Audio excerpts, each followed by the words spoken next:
Today, leaders of Portland's black community stepped forward to talk about the emotions behind all the rallies that we're seeing really from coast to coast.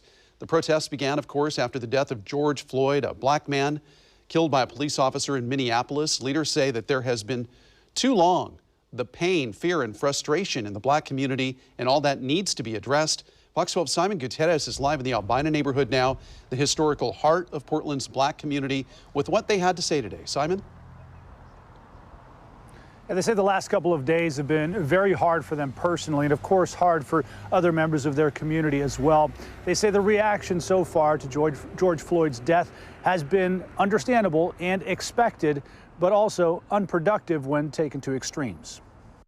With parts of downtown Portland now boarded up and broken, leaders of the city's black community stepped up to say their piece about what happened to George Floyd and what's still happening here. Our goal today is to get beyond the pain and speak directly to black people about moving past our pain, recognizing our purpose, and creating a plan that we can control and implement in the future. Over the past 2 nights, they've watched their city react, first with peaceful protests that eventually gave way to vandalism, arson, and looting. Watching the news, it appears as if most of the folks who are tearing up downtown and other parts of the city are younger white people. That's what it appears.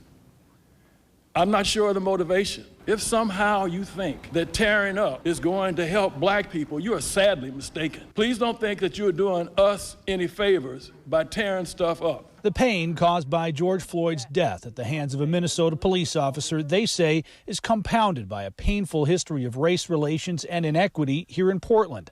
But they encourage their community members not to be discouraged, but to move forward. Let's see this differently. Let's speak of it differently.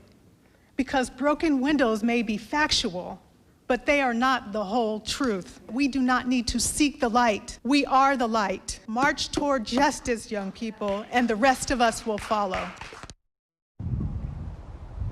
And Portland Mayor Ted Wheeler also spoke to the black community here today. He pledged his support to community leaders and also acknowledged their members have endured what he described as, quote, years of systemic injustice. Reporting live in North Portland, Simon Gutierrez, Fox 12 Oregon.